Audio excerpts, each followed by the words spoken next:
I sat at my childhood dining table, staring across at Jessica and Tyler, side by side, laughing together like old friends. My ex-wife, my younger brother, my parents passed dishes around as if everything was normal. When I finally spoke up, asking how they could host the two people who destroyed my marriage through their affair, my mother set down her fork and said they don't take sides in family matters. Dad nodded his agreement.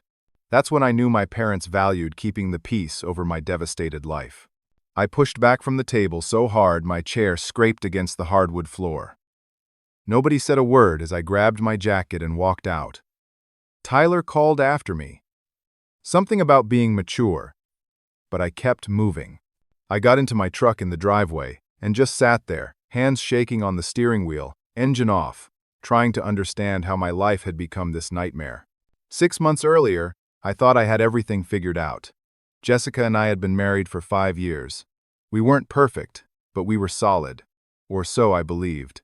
I was working long days running my construction business, building custom homes and renovations around town. The money was good, the work was steady, and I was proud of what I'd built from nothing. Our 5th anniversary was coming up, and I wanted to surprise Jessica. I left the job site early, stopped by the flower shop on Main Street, picked up 24 roses, her favorite. I remember feeling excited as I pulled into our driveway, thinking about the look on her face when I walked through the door. Then I saw Tyler's truck parked in front of the house. The black Ford with the dent in the rear bumper from when he backed into a post at the hardware store. I figured he'd stopped by to borrow something. Tyler was always borrowing things. Tools, money, excuses for why his life never quite worked out. I walked in through the front door, calling out that I was home early. The living room was directly ahead. Jessica was on the couch. Tyler was next to her. They weren't just sitting close. They were tangled together, his hand on her face, her fingers in his hair, kissing like teenagers who couldn't get enough of each other. The roses hit the floor before I even realized I'd dropped them. The sound made them jump apart. Jessica's face went white. Tyler stood up, hands raised like I was going to attack him. Maybe I should have. Instead, I just stood there, frozen, trying to process what I was seeing. Tyler started talking first, words tumbling out fast. He was sorry. He never meant for it to happen. It just developed over time. He cared about me, he really did, but he and Jessica had this connection, this thing that neither of them could explain or control. Jessica was crying, mascara running down her cheeks, but she wasn't denying anything. She just kept saying she was sorry, over and over, like that word could erase what I'd just witnessed. I asked how long. My voice sounded strange in my own ears, distant and cold. Jessica looked at Tyler, then back at me. 8 months, she whispered. 8 months of lying to my face. 8 months of Tyler coming over while I was at work. 8 months of Sunday dinners and family barbecues, where they played their roles. While carrying on behind my back, I told Tyler to get out.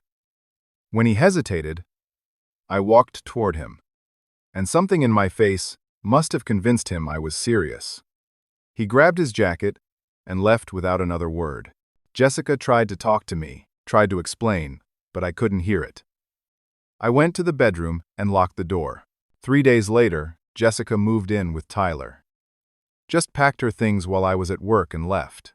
I came home to half-empty closets and a note on the kitchen counter saying she'd filed for divorce and her lawyer would be in touch. I called my parents that night. I needed someone, anyone, to tell me I wasn't crazy, that what happened to me mattered. Mom answered. I told her everything, the whole awful story. She listened quietly, then said she was sorry I was hurting. Then she said Tyler had called them too, and he was going through a hard time as well. She said both Tyler and Jessica had made mistakes, but these things happen, and the family needed to move forward without picking sides. I couldn't believe what I was hearing. I asked her how she could possibly see this as a situation where sides shouldn't be picked. She said all 3 of us were adults, and she and Dad weren't going to be put in the middle. Family was family, no matter what. Over the next few weeks, Mom kept inviting me to Sunday dinners. I went to a few, hoping maybe if my parents saw Tyler and Jessica together, saw how wrong it was, They'd realized they needed to support me, but every dinner was the same. Tyler and Jessica sitting together, comfortable, while Mom asked about everyone's week and Dad talked about the news. They treated the affair like a minor disagreement, something time would heal if everyone just acted normal. Tonight had been the worst. Tyler and Jessica holding hands across the table. My mother serving them extra helpings like they were honored guests. My father asking Tyler about work and complimenting Jessica on her new haircut. When I finally said something, when I asked how they could celebrate the people who betrayed me, that's when Mom said those words. We don't take sides. I was still sitting in my truck, lost in the memory, when my phone rang. The screen showed my lawyer's name, Brad Sullivan. I answered, hoping maybe he had good news about the divorce proceedings. He didn't. Brad's voice was tense. He'd just received Jessica's formal settlement demands. She was asking for half the value of our house. The house I'd built myself on land my grandmother left me in her will. The house I'd designed, framed, wired, and finished with my own hands over 2 years. I told Brad that was impossible. The land was mine before the marriage. I built the house. She had no claim to it. Brad sighed. He explained that because we were married when I built the house, and because Jessica's name was on some of the utility bills, and she'd made contributions during construction, she had a legitimate legal claim to marital property. The house was worth $350,000. Jessica wanted $175,000, half its value. I felt like I'd been punched in the stomach. I had maybe $40,000 in savings. My business was doing okay, but I wasn't rich. I couldn't pull together that kind of money.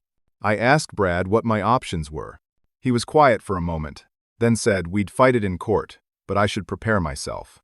With her documentation, and the fact that we were married during the construction, a judge might very well award her a significant portion of the house's value.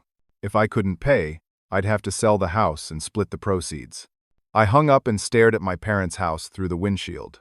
Inside, I could see silhouettes moving around the kitchen. Tyler and Jessica were probably helping with dishes, playing the role of the perfect couple. My parents were probably smiling, grateful that everyone was getting along.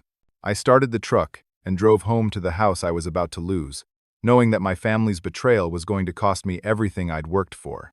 2 weeks crawled by like months. I couldn't sleep, couldn't eat without my stomach turning. Every morning I woke up in the house I'd built with my own hands, knowing I might lose it. The rooms I'd framed, the floors I'd laid, the kitchen I'd designed specifically for Jessica because she loved to cook. All of it about to be taken away because of her lies. Brad called to schedule mediation. He said it was required before we could go to court, a chance for both sides to negotiate a settlement without a judge. I didn't want to negotiate. I wanted justice. But Brad explained that court was expensive and unpredictable, and mediation gave us a chance to control the outcome. The mediation took place in a conference room downtown at the law offices of Henderson and Drake. Bland gray walls, a long table, uncomfortable chairs. I arrived early and sat on one side with Brad. When Jessica walked in with her attorney, Marcus Webb, I felt my jaw clench. Jessica wouldn't look at me. She sat down, smoothed her skirt, and stared at her hands. Marcus Webb was everything Brad wasn't. Expensive suit, leather briefcase, confident smile. He shook hands with the mediator, a tired-looking woman named Patricia Gomez, and laid out a stack of documents like he was dealing cards. The mediation started with Patricia explaining the process. Each side would present their position. Then we'd work toward a compromise. Marcus went first. He painted a picture of Jessica as a devoted wife who'd sacrificed her career to support my business. He showed receipts where Jessica had purchased building materials on her credit card during the house construction. He showed utility bills in both our names. He showed photographs of Jessica working on the landscaping, painting interior walls, installing cabinet hardware. I wanted to scream that she'd been sleeping with my brother during half of that construction period. But Brad had warned me to stay calm. Emotional outbursts wouldn't help. When it was our turn, Brad presented our case. The land was inherited property, clearly separate. I'd done 90% of the construction labor myself. Jessica's contributions were minimal compared to the sweat equity I'd invested. The house should remain solely mine, with perhaps a small settlement for her documented purchases. Marcus smiled and asked how we'd quantify my labor against Jessica's emotional and financial support throughout our marriage. He suggested that without Jessica's stability at home, I wouldn't have been able to build the business that allowed me to construct the house in the first place. It was masterful manipulation, and I could see Patricia considering it. After 3 hours of back and forth, she suggested we take a break. In the hallway, Brad pulled me aside and delivered the news I'd been dreading. He thought I should seriously consider settling for something close to Jessica's demand. Maybe negotiate down to $150,000 instead of $175,000, but expect to pay a significant sum. I felt trapped. I told Brad I didn't have that kind of money. He knew that. He suggested I could refinance the house, pull out equity, or consider selling and splitting the proceeds. Every option meant losing the home I'd built. We went back in for the afternoon session. Patricia pushed hard for compromise. Marcus wouldn't budge below $160,000. Brad got him down to $155,000. Patricia suggested we settle at that number to avoid the cost and risk of trial. I couldn't think straight. My head was pounding. I told them I needed time to consider, and Patricia scheduled another session in 3 weeks. That night, I drove to my parents' house. I didn't call first. I just showed up and knocked on the door. Dad answered, surprised to see me. He let me in, and I found Mom in the kitchen putting away dinner dishes. I laid out the whole situation, the mediation, the settlement demand, the impossible position I was in. I asked them for help. They owned 3 rental properties around town, had money in retirement accounts. I asked for a loan of $100,000. I'd pay them back with interest, draw up legal documents, whatever they wanted. I just needed help from my family. Dad listened with his arms crossed. When I finished, he shook his head slowly. He said getting involved in my divorce wouldn't be fair. It would mean taking sides, and they'd made it clear they weren't doing that. Besides, mixing money and family was always a bad idea. Loans between relatives ruined relationships. I pointed out they were willing to ruin our relationship by hosting Tyler and Jessica at family dinners, but they weren't willing to help me keep my house. Mom flinched at that, but Dad held firm. Then Mom mentioned, almost casually, that Tyler was going through a rough time too. He'd been laid off from his warehouse job and was struggling. They'd been helping him get back on his feet during all this drama. I asked what kind of help. Mom and Dad exchanged a look. Dad finally admitted they'd given Tyler some money to help with expenses. When I pressed for details, he said they'd given him a loan for a new truck since his old one had died. A loan for a truck, while refusing to loan me money to keep my house. I left without saying goodbye. As I walked to my truck, I saw Tyler pulling into the driveway in a brand new Ford F-150. Midnight blue, chrome trim, still had the dealer plates. The truck had to cost at least $45,000. Tyler saw me and had the decency to look uncomfortable. He parked and got out slowly. I walked over to him, and before I could say anything, he held up his hands defensively. He said he knew how it looked, but I shouldn't be mad at him about the truck. I asked how much. He mumbled something I couldn't hear. I asked again, louder. He finally admitted Mom and Dad had given him $30,000 for the down payment, so he could afford the monthly payments. $30,000. A gift, not a loan, to buy a luxury truck. While they refused to loan me a cent to save my home, Tyler must have seen something in my face because he backed up against his new truck. He said it wasn't the same thing. He needed reliable transportation for work. I had options. I could sell my house if I had to. It wasn't the end of the world. I told Tyler that he and Jessica had destroyed my marriage, and now my parents were helping him celebrate by buying him a new truck while I lost everything. Tyler's face hardened. He said I needed to take some responsibility for what happened. I was never home during our marriage. Jessica was lonely. He'd been there for her when I wasn't. If I'd been a better husband, none of this would have happened. I realized then that this was the story Tyler had been telling our parents. that somehow the affair was my fault for working too much. And they'd believed him. Or wanted to believe him, because it made their favoritism easier to justify. I got in my truck and drove away, watching Tyler's new Ford shrink in my rearview mirror. My parents weren't neutral. They never had been. They'd always favored Tyler, made excuses for his failures, bailed him out of his problems. I'd been the responsible one, the one who didn't need help, so I didn't get any. Even now, when I desperately needed support, they were actively choosing Tyler over me. The favoritism had always been there, subtle and unspoken. But now it was undeniable and weaponized. Used against me, at the lowest point of my life. I met with 3 different banks over the next week, trying to figure out how to refinance my house and pull enough cash to settle with Jessica. The first 2 turned me down immediately. My debt-to-income ratio was too high with the business loans. The third bank agreed to do an appraisal, which gave me a thin thread of hope. The appraiser spent 2 hours at my house, measuring rooms, taking photos, checking comparable sales in the area.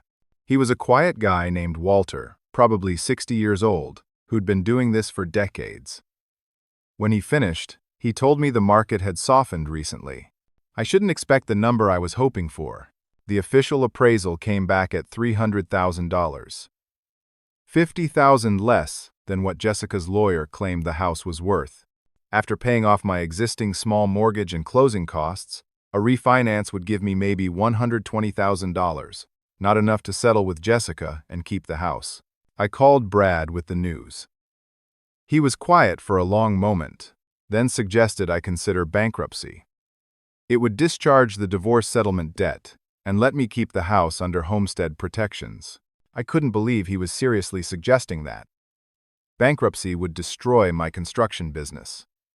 I'd lose my contractor's license, my bonding, my credibility with suppliers. Everything I'd built over 10 years would evaporate. I told Brad absolutely not. He said in that case, I needed to prepare for the possibility of losing in court. Without the money to settle, and without assets to borrow against, a judge could order the house sold. I'd walk away with whatever was left after Jessica got her share and the bank got paid off.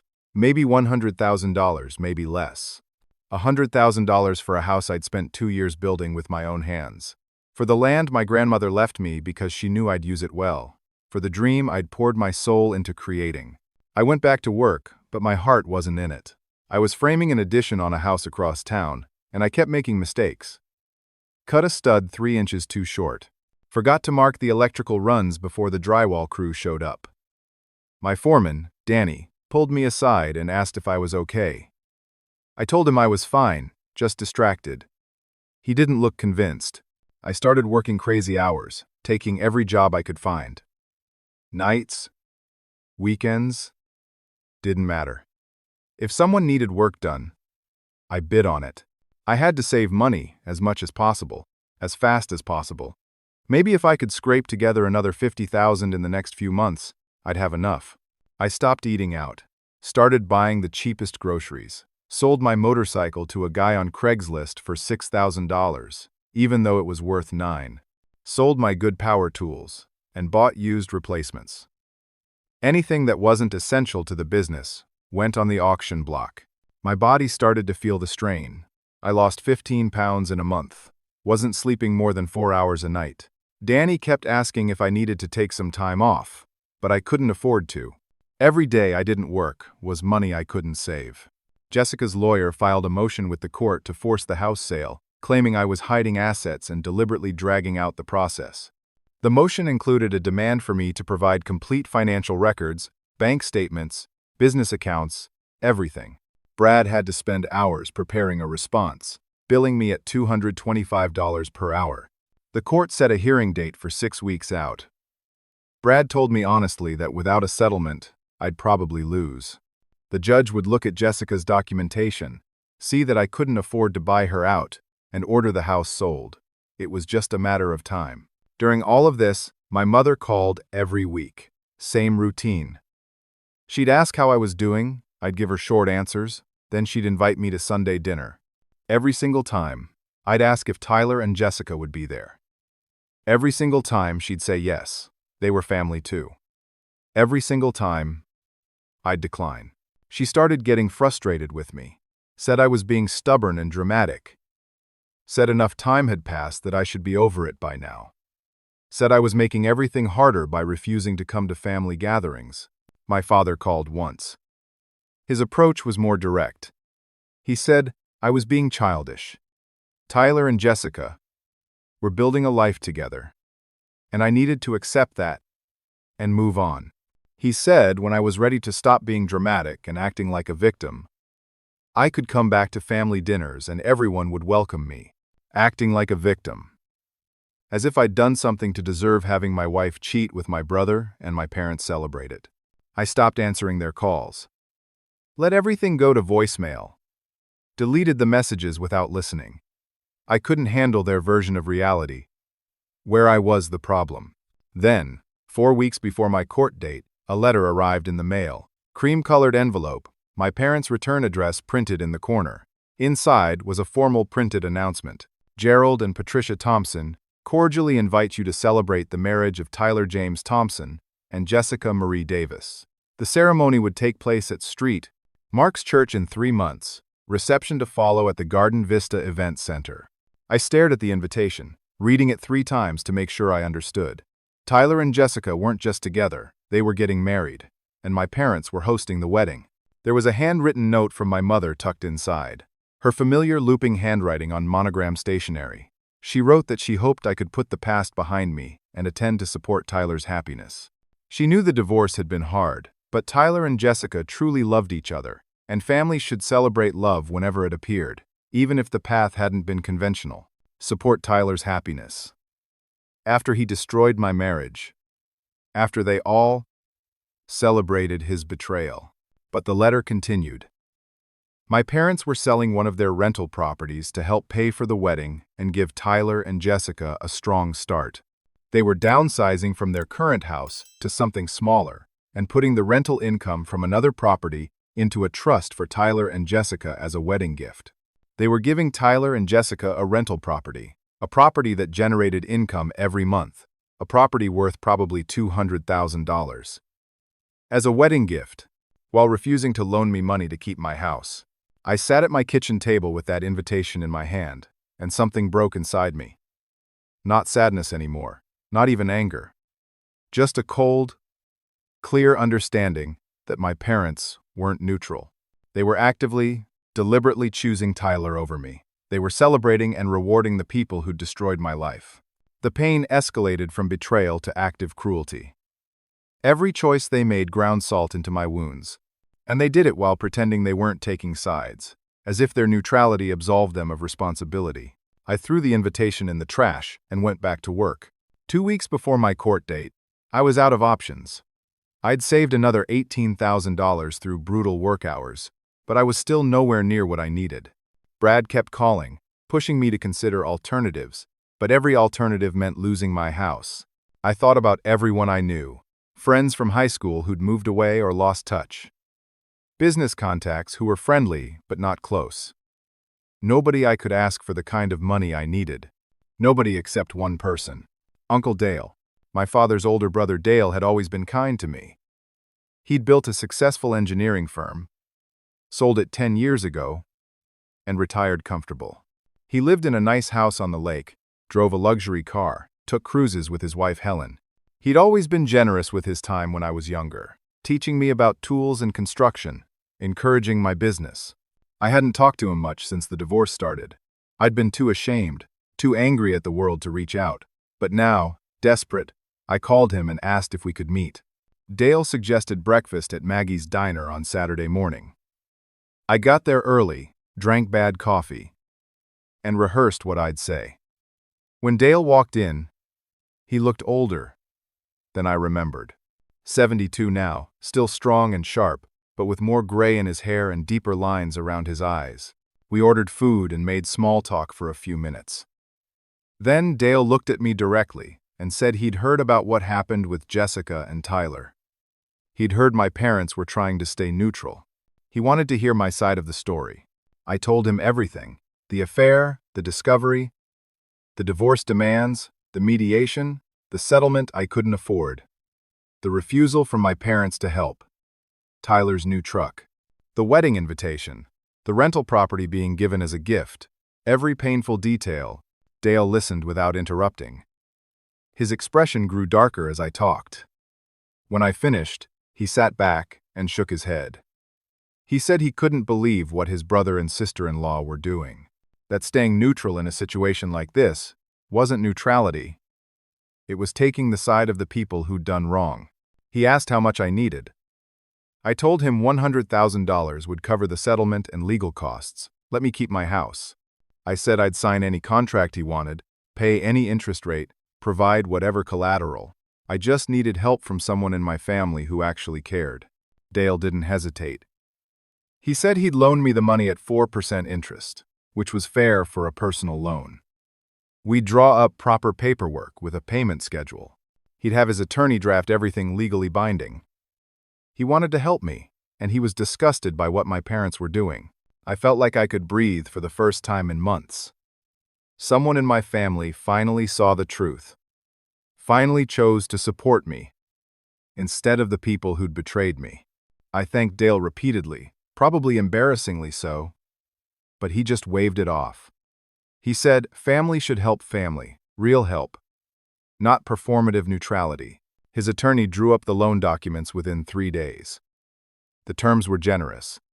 4% interest, 10-year payback period, $200 monthly payments, plus interest. I could afford that. Dale wrote a check for $100,000 and handed it to me in his office with Helen as a witness. I took the check to Brad, who immediately contacted Jessica's lawyer. We reached a settlement. $155,000 to Jessica, which was less than her original demand. My legal fees came to another $12,000. The divorce would be final within 30 days. I felt overwhelming relief. The house would stay mine. I'd pay Dale back over time, but I'd keep what I'd built. The nightmare was ending. I called my parents to tell them the divorce was finalized. My mother answered. I kept my voice neutral, just stated the facts. The settlement was reached. Jessica got her money. The house stayed mine. Everything was done. Mom's voice was cool, detached. She said she was glad it was over so everyone could move forward. Then she asked if I'd sent in my RSVP for Tyler's wedding. It was 6 weeks away, and they needed a final count for the caterer. I told her I wasn't going. She sighed like I was being difficult. She said I needed to let go of the past and be there for Tyler on his special day. I told her I had to go and hung up. 3 days later, my father called. His voice was hard, angry from the first word. He said Uncle Dale had told him about the loan. Dad was furious that I'd gone behind their backs to Dale, making them look like bad parents who wouldn't help their own son. I pointed out they hadn't helped me. They'd refused every request. Dad talked over me, saying I was ungrateful. They'd raised me, given me everything growing up. I was selfish for airing family problems to Dale, making them look bad to his brother. Then Dad's tone changed, became more manipulative. He said since I'd gotten help from Dale, maybe now I could help them. They'd been struggling financially. Business had been slow for Dad's accounting firm the past 2 years. They'd been using rental income to cover their mortgage. But with one rental property about to be given to Tyler and the other dealing with problem tenants, money was tight. He said they needed someone to co-sign a refinance on their house. The bank required a co-signer with good credit, and Tyler's credit was destroyed from past mistakes. They also needed help covering the monthly mortgage. Maybe I could chip in $1,000 a month, just temporarily, until things turned around. I was stunned.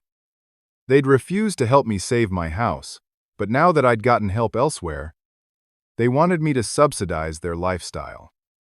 The manipulation was breathtaking. Dad framed it as family helping family. He said since I'd received help from Dale, I should pay it forward by helping them. He made it sound reasonable, like this was just how family worked. I asked why they couldn't sell one of the rental properties to cover their mortgage. Dad admitted they'd already promised one to Tyler as a wedding gift. The other was underwater on its mortgage, worth less than what they owed, couldn't be sold without bringing cash to closing. So they'd made financial decisions that benefited Tyler, and now they wanted me to bail them out. I told Dad I needed to think about it. He said, "Don't think too long." They needed an answer within a week.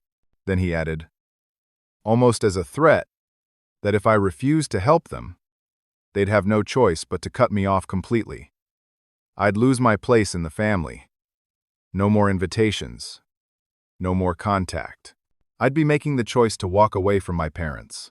After we hung up, I sat in my truck outside the job site, trying to process what had just happened. Every boundary I set, they found a way to push past it. Every time I tried to protect myself, they found a new way to extract something from me. The emotional manipulation was crushing.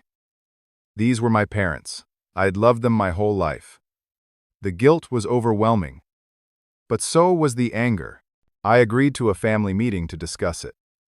I thought maybe, face to face, I could make them understand how wrong this all was. The meeting was at their house on a Thursday evening. I arrived at 7, walked in, and stopped cold. Tyler and Jessica were sitting on the couch. I hadn't known they'd be there. Dad gestured for me to sit in the armchair across from them. Mom brought out coffee, like this was a social call. I felt ambushed. Dad laid out their financial situation more clearly than he had on the phone. The refinance needed a cosigner with a credit score above 720. That was me. They needed an extra $1,000 monthly to cover the gap between their income and expenses. That would be me too. I asked why they couldn't sell the rental property they were planning to give Tyler. Dad said they'd already transferred the deed. It was Tyler's property now. Legally, they couldn't sell it. I looked at Tyler. He wouldn't meet my eyes. I asked him why he couldn't help them. He mumbled something about his own expenses. The repairs needed on the rental property, his wedding costs. I pointed out they'd given him $30,000 for a truck and a $200,000 rental property, yet they expected me to bail them out. Dad's face reddened. He said I was making this about the past instead of focusing on what they needed now. Mom started crying. She said they'd thought I loved them.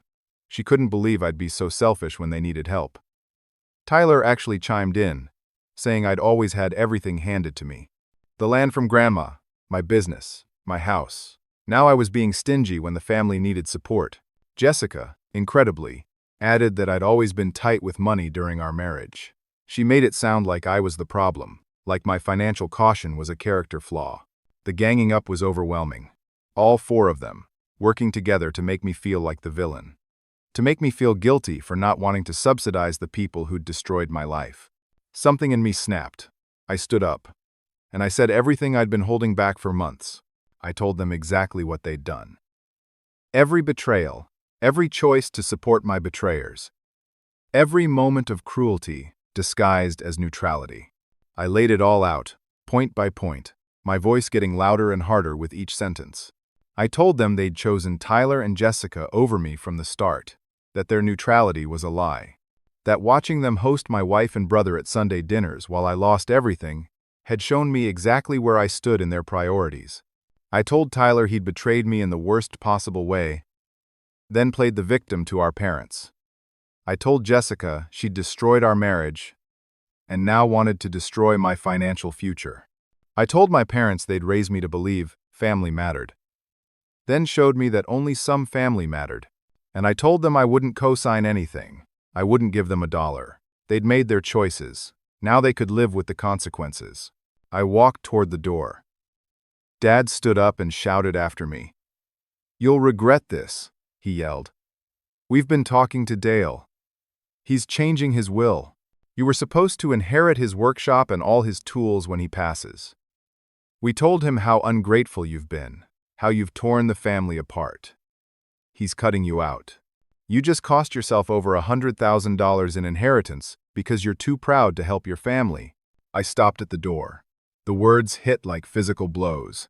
Uncle Dale's workshop was legendary. Professional-grade tools, equipment, machinery, worth a fortune. And Dale had always said it would be mine someday, that I was the only one in the family who'd appreciate it and use it well. But I didn't turn around. I said, "If Dale wants to cut me out based on your lies, Then I don't want his tools anyway. And I left. I called Dale that night as soon as I got home. The phone rang 4 times, then Helen answered. Her voice was cold. She said Dale didn't want to talk to me. She said Dale was very hurt by what I'd done, by the rift I'd caused between him and his brother. She said Dale thought I'd used him to get money, then turned around and refused to help my parents when they needed it. She said he was reconsidering a lot of things. I tried to explain, but she cut me off. She said Dale needed space, and I should respect that. She hung up. I sat on my couch in the house I'd nearly lost, the house I'd fought to keep, and realized I'd lost anyway. My parents had poisoned my relationship with the one family member who'd helped me. They'd turned my own generosity into a weapon against me, and they'd done it knowingly, deliberately, to punish me for not bending to their will. Every attempt to save myself had backfired.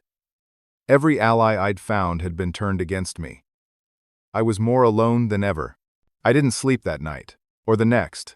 I kept replaying Dale's words, or rather Helen's words, over and over. Used him, caused a rift. I hadn't done any of that. But my parents had convinced Dale I had, and now I'd lost the one person in my family who'd shown me genuine support. The wedding invitation sat on my counter, mocking me. 4 weeks away now. I imagined Tyler and Jessica at the altar, my parents beaming in the front row, celebrating the love that had destroyed my marriage. The mental image made me physically sick. Work became my only escape. I threw myself into a major renovation project, a historic home downtown that needed the whole interior gutted and rebuilt. The physical labor helped. Swinging a hammer, ripping out old drywall, hauling debris. My body was exhausted enough at the end of each day that I could almost sleep. Danny pulled me aside at the job site one afternoon. He said I looked terrible. He'd known me for 8 years. Worked with me since I started the business. He said he'd never seen me like this. He asked if I wanted to talk. I gave him the short version. Divorce, family problems, money stress. He listened and said if I needed anything, he was there. Good employees were rare. Real friends were rarer. I thanked him and got back to work. 2 weeks passed in a blur of 16-hour days. Then my father called again. I almost didn't answer, but something made me pick up. His voice was different this time. Less angry, more desperate. He said they'd missed 3 mortgage payments. The bank had sent a notice of default. They were in pre-foreclosure. They had 45 days to catch up on payments, or the bank would start the foreclosure process. He said they needed $18,000 to get current. Without it, they'd lose their house. The house I'd grown up in. The house where all my childhood memories lived. I asked what happened to the rental income. Dad's voice cracked. He admitted they'd already transferred one rental property to Tyler last week. Gave him the deed as an early wedding gift. The other rental had a broken furnace and major plumbing issues. They'd used the last of their cash reserves to make emergency repairs. There was nothing left. I asked about Tyler. Why couldn't he help? Dad said Tyler didn't have any money. The rental property they'd given him needed work too, and Tyler was overwhelmed. He couldn't help. Then Mom got on the phone. She was crying, begging. She said I was their son. They'd raised me, loved me, given me life. Didn't that mean anything? How could I let them lose their home over money? They'd made mistakes, yes, but didn't I owe them something for everything they'd done for me growing up? The guilt was crushing. These were my parents. I'd lived in that house from birth until I moved out at 22. Every holiday, every birthday, every family memory was tied to those walls. And they were about to lose it. I told them I needed time to think. Mom's crying got louder. She said there was no time. The deadline was approaching. Every day I waited made it harder. I hung up and sat in my truck outside the job site. My hands were shaking. Part of me wanted to help them. They were my parents. But another part of me, the part that had been growing stronger through all of this, knew the truth. They'd made their choices. They'd prioritized Tyler. They'd given him money, property, support. They'd chosen neutrality when I needed them to stand up for what was right. And now they were suffering the consequences of their decisions. I drove past their house that evening. I didn't plan to, but I found myself on their street. I slowed down as I approached. Through the big front window, I could see into the dining room. Tyler's truck was in the driveway. So was Jessica's car. They were having dinner together. All four of them around the table. Tyler and Jessica on one side. My parents on the other, laughing. I could see Dad passing a dish to Tyler. Oh, Mom refilling Jessica's wine glass. Like a happy family. Something hardened inside me in that moment. They'd made their choice. Over and over again, they'd chosen Tyler and Jessica over me. And now they wanted me to save them from the consequences. I drove home, and for the first time in weeks, I felt calm, clear-headed. I knew what I had to do. The next morning, I called my mother. She answered on the first ring. Hope in her voice. I could hear it. The expectation that I was calling to save them. I said I'd made my decision. I was using her own words. I told her I don't take sides. There was silence on the other end. Then she asked what I meant. I explained, my voice calm and even, that their financial problem was between them and the bank. I was staying neutral. I wouldn't help them. But I wouldn't help the bank either. I was simply not involved, just like they'd stayed neutral when Jessica and Tyler destroyed my marriage. Mom's voice rose in pitch. She said this was different. This was their home. How could I compare the two situations? I said they'd told me not to make them choose. So I wasn't choosing. I was being exactly what they'd taught me to be. Neutral. Fair to everyone involved, not taking sides. She screamed that I was being cruel, that I was destroying my family, that she'd never forgive me. Dad grabbed the phone. He called me every name he could think of. Ungrateful. Selfish. Heartless. Evil. He said I was dead to them, that I'd shown my true colors, that they'd wasted 38 years raising a son who would abandon them in their time of need. I let him finish. Then I said something I'd been thinking for weeks. I told him they'd treated me like I was dead the moment they invited Jessica and Tyler to Sunday dinner. Now they were just catching up to reality. I said they'd made their choice about what kind of family they wanted. Now they got to live in it. I hung up while he was still yelling. For about 10 minutes, I felt powerful, strong, like I'd finally stood up for myself and drawn a boundary that meant something. Then the guilt hit me like a freight train. I just condemned my parents to lose their house. The house where I'd grown up, where Mom had taught me to ride a bike in the driveway, where Dad had helped me build my first birdhouse in the garage, where we'd had Christmas mornings and birthday parties and Sunday dinners before everything fell apart. I thought about them packing boxes, moving out, finding somewhere else to live. I thought about strangers living in my childhood home. I thought about the humiliation they'd feel, losing their house to foreclosure at their age. And I'd done that. Me, their son. The internal torment was worse than anything they'd done to me. I couldn't eat. Couldn't work. I called in sick for the first time in 5 years and spent the day staring at the walls, questioning every decision I'd made. Had I become the villain? Had I let anger and hurt turn me into someone cruel? Was I punishing them too harshly for their mistakes? I picked up my phone a dozen times to call them back, to tell them I'd help, to make it right. But each time, I remembered Tyler and Jessica laughing at that dinner table. I remembered the wedding invitation. I remembered my father saying they don't take sides while actively supporting the people who'd betrayed me. And I put the phone down. The next few days were torture. I went through the motions of work, but my mind was elsewhere. Danny finally asked what was going on. I told him I'd made a decision that might have destroyed my family, and I didn't know if I'd done the right thing. He asked if I'd made the decision based on what was right, or based on what felt good. I thought about it, and said what was right. He nodded and said, then I probably did the right thing, even if it hurt. But it didn't feel right. It felt like I'd crossed a line I couldn't uncross. Like I'd broken something that could never be fixed. I waited for the phone to ring, for my parents to call and beg again, for Tyler to reach out, for someone to tell me I was wrong or I was right or anything at all. But the silence was absolute. They'd cut me off. I'd made my choice, and they'd made theirs.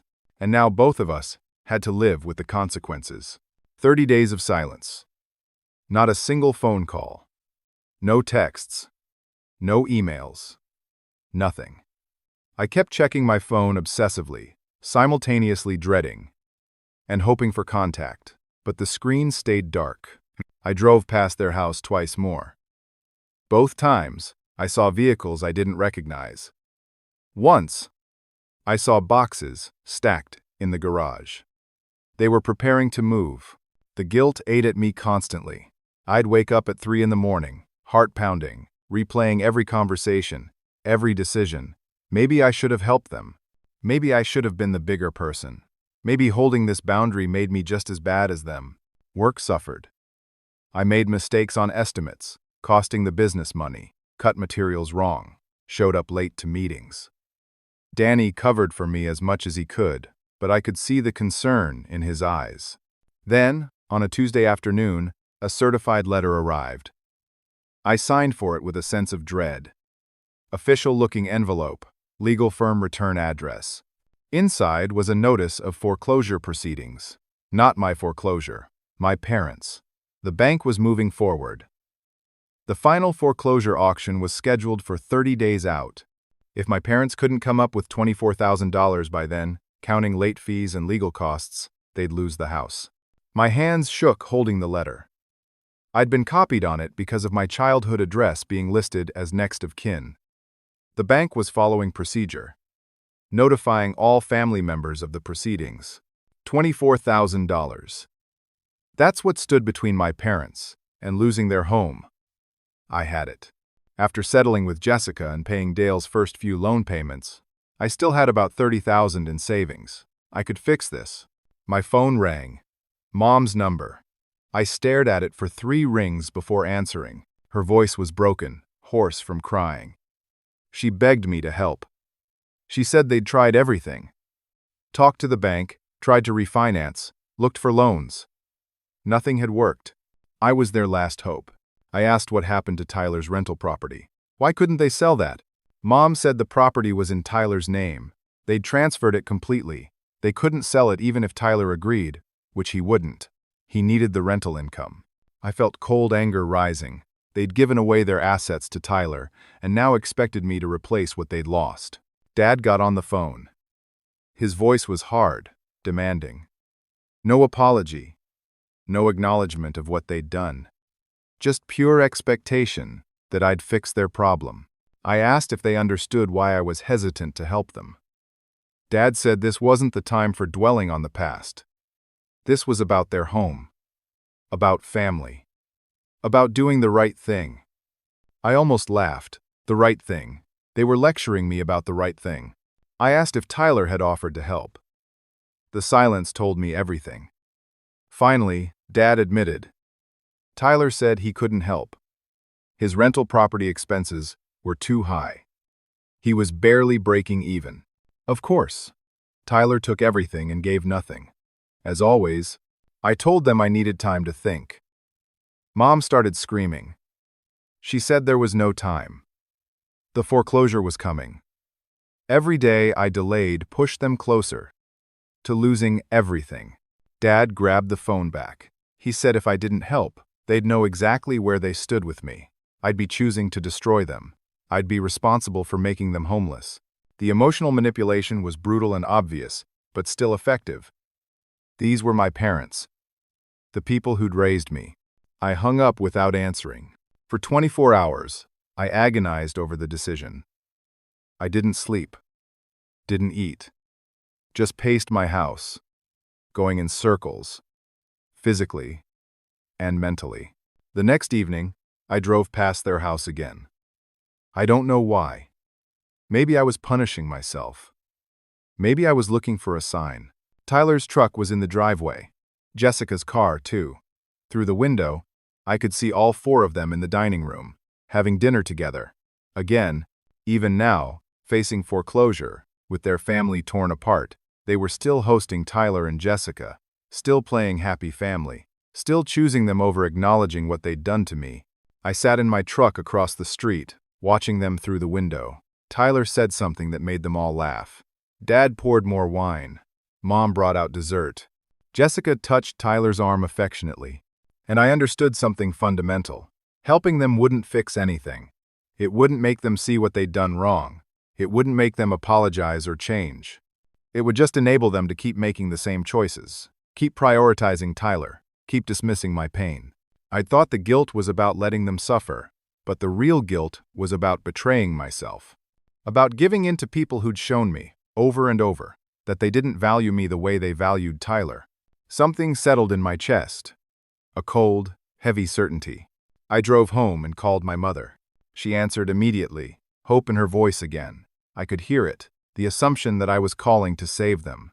I delivered my answer using her exact words from that Sunday dinner months ago. I said, "I don't take sides." She asked what I meant. I explained, my voice calm, that their foreclosure was between them and the bank. I was staying neutral.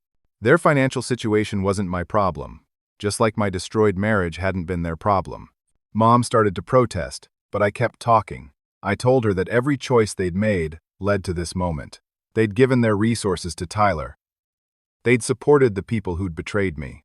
They'd chosen neutrality over justice. And now they were facing the consequences of those choices. I said I wouldn't help them, but I also wouldn't interfere. I was being exactly what they'd taught me to be. Neutral. Fair to all parties. Not taking sides. She screamed that this was different. I was destroying them. They were my parents. How could I do this? I said they'd told me Tyler and Jessica destroying my marriage was none of their business, so their foreclosure was none of mine. I was just applying their logic consistently. Dad grabbed the phone, yelling before he even had it to his ear. He called me evil, heartless, said I was dead to them, that they'd raised a monster, that I'd shown my true nature. I let him finish his rant. Then I said something I'd been thinking for weeks. I told him they'd treated me like I was dead the moment they invited Jessica and Tyler to Sunday dinner after the affair. They'd made their choice about what kind of family they wanted. They wanted one where affairs were acceptable, where betrayal was neutral, where Tyler got everything and I got nothing. I said, "Now you're just catching up to reality. You made your choice. You picked your side, no matter what you claimed. You chose Tyler and Jessica. So now you get to live with Tyler and Jessica. I'm sure they'll help you." I hung up while he was still screaming. For the first time in months, I felt something other than guilt or anger. I felt free.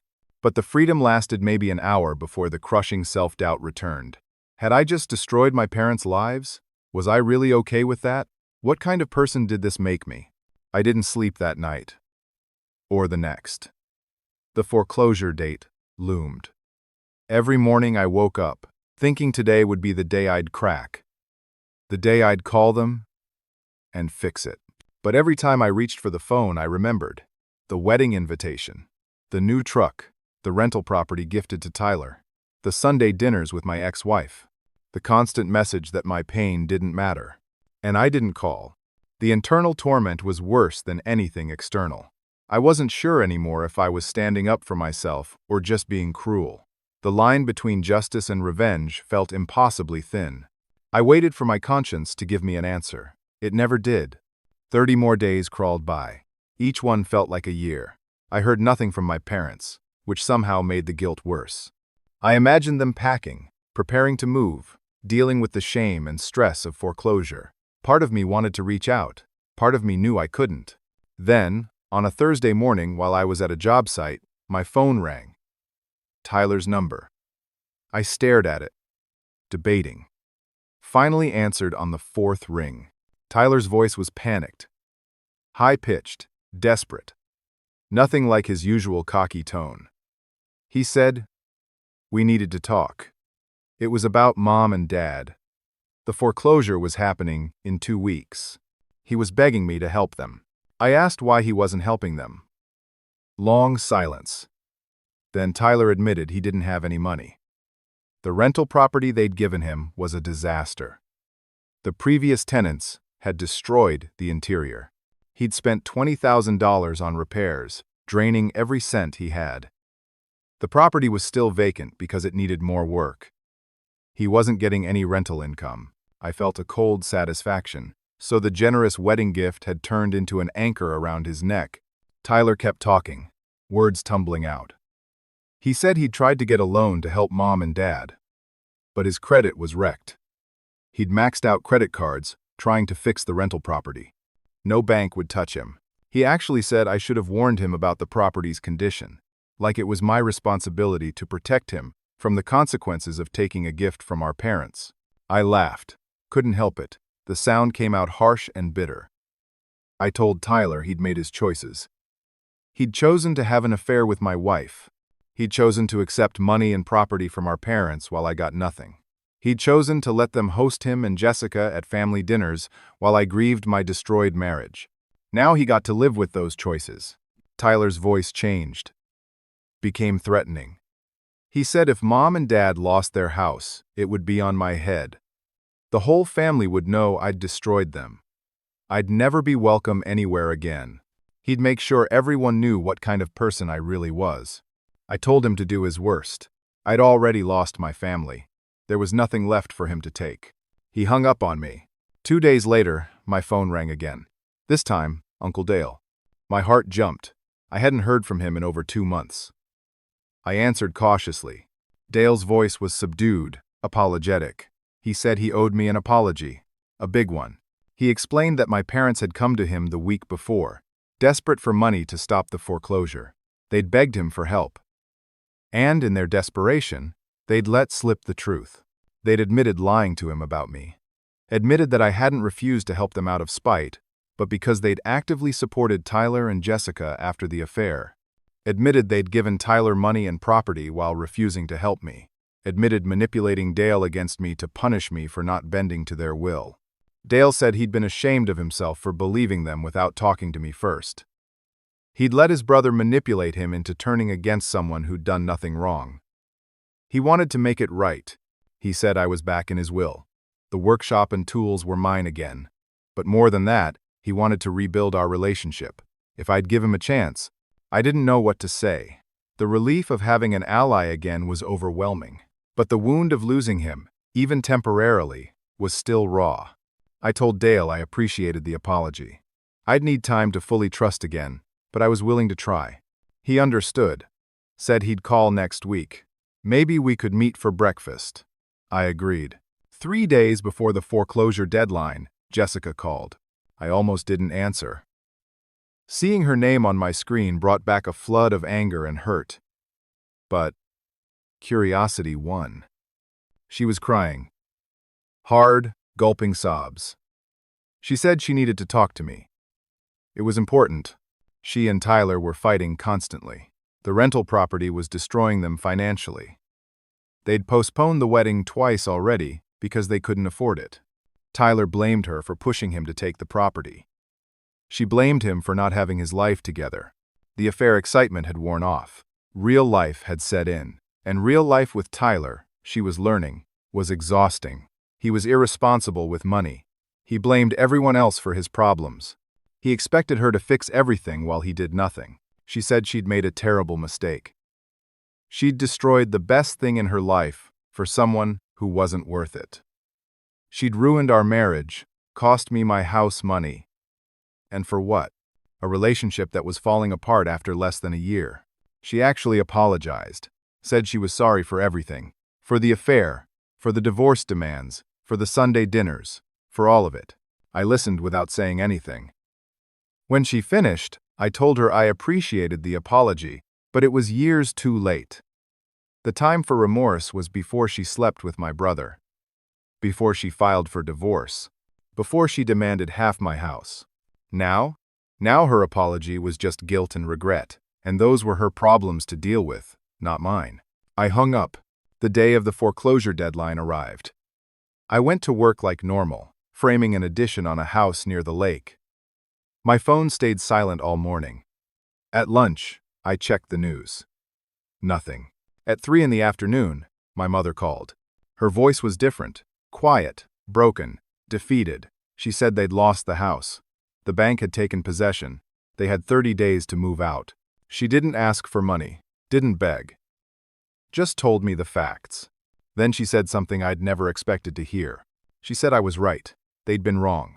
They'd favored Tyler his whole life, made excuses for his failures, enabled his bad decisions.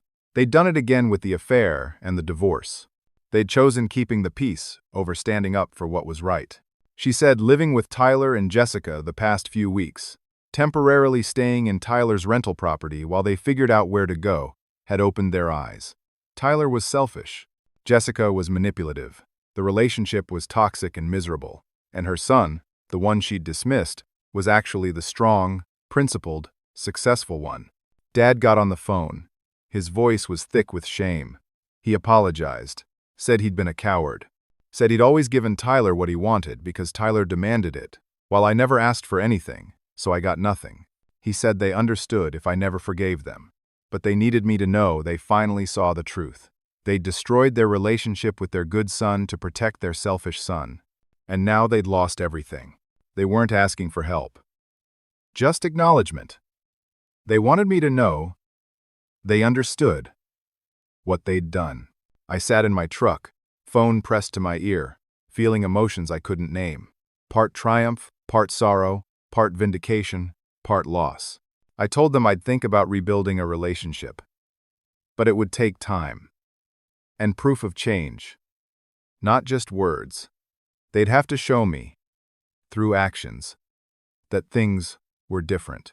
They agreed immediately, said they'd do whatever it took. I set boundaries. We could meet once a month for coffee. Neutral location. No Tyler. No Jessica. Just the three of us. Trying to rebuild something real. They accepted gratefully. Over the following months, pieces fell into place. Uncle Dale and I met for breakfast every other week. He became a real mentor, helping me expand my business, introducing me to high-end clients. Our relationship grew stronger than it had ever been. Tyler and Jessica broke up 6 months after the foreclosure. Their relationship, built on betrayal and excitement, couldn't survive the mundane stress of real life and financial hardship. The rental property went into foreclosure too. Tyler moved in with a friend. Jessica moved back in with her parents. My business grew. The long hours I'd worked during the crisis had given me a reputation for reliability and quality. I hired 3 employees, including Danny as my foreman, landed bigger contracts, started building custom homes instead of just renovations. I met someone new. Harper, an architect who owned a small firm downtown. We met when she hired me to build a house for one of her clients. We started talking about design, then about life. She asked me to coffee. I said yes. I told her my story on our 3rd date, all of it. The affair, the divorce, the family betrayal, everything. She listened without judgment. Said she respected that I'd held my boundaries even when it was painful. We took it slow. I was cautious, broken in places I was still discovering.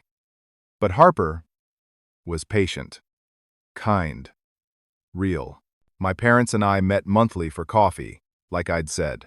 At first, the conversations were awkward, surface level. But slowly, carefully, they started being honest.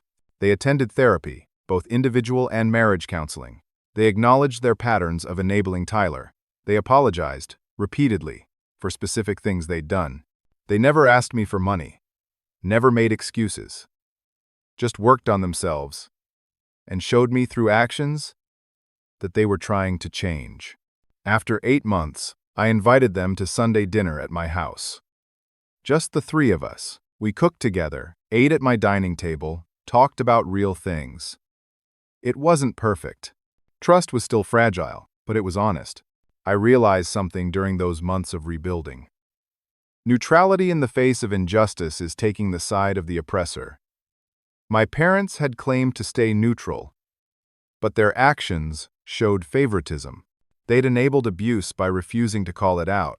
Real love requires standing up for what's right, even when it's uncomfortable, especially when it's uncomfortable. My parents thought they were keeping the family together by staying neutral, but they were actually protecting dysfunction. By holding my boundaries and refusing to enable their dysfunction, I'd forced everyone to face consequences. The pain had been necessary for growth. I hadn't destroyed my family. I'd revealed the truth that was already there.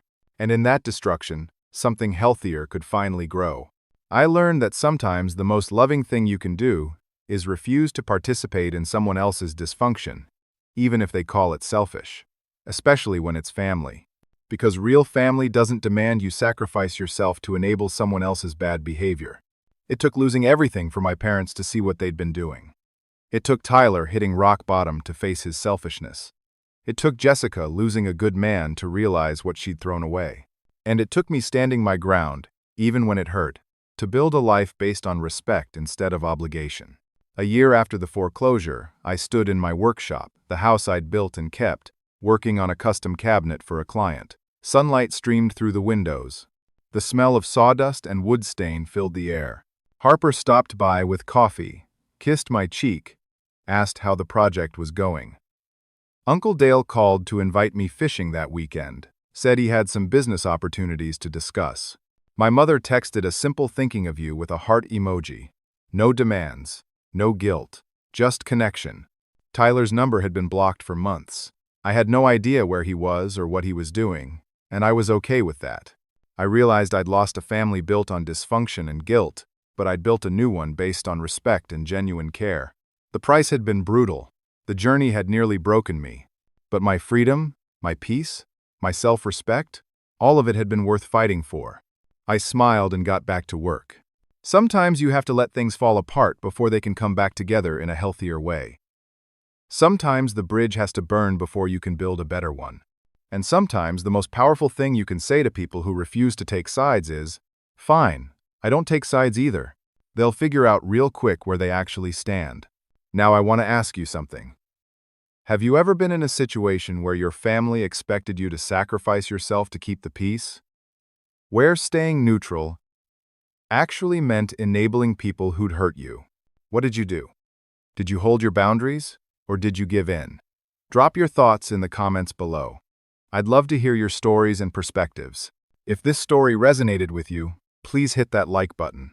It helps more people find these stories and know they're not alone in dealing with family dysfunction. Subscribe to the channel for more real stories about overcoming betrayal and finding your strength. And share this with someone who needs to hear that holding boundaries isn't selfish, it's self-respect. Thank you for listening to my story. I hope it gave you something to think about, maybe even some courage if you're facing your own difficult family situation. Remember, you deserve people in your life who value you as much as you value them. Don't settle for less. Take care of yourselves out there, and I'll see you in the next story.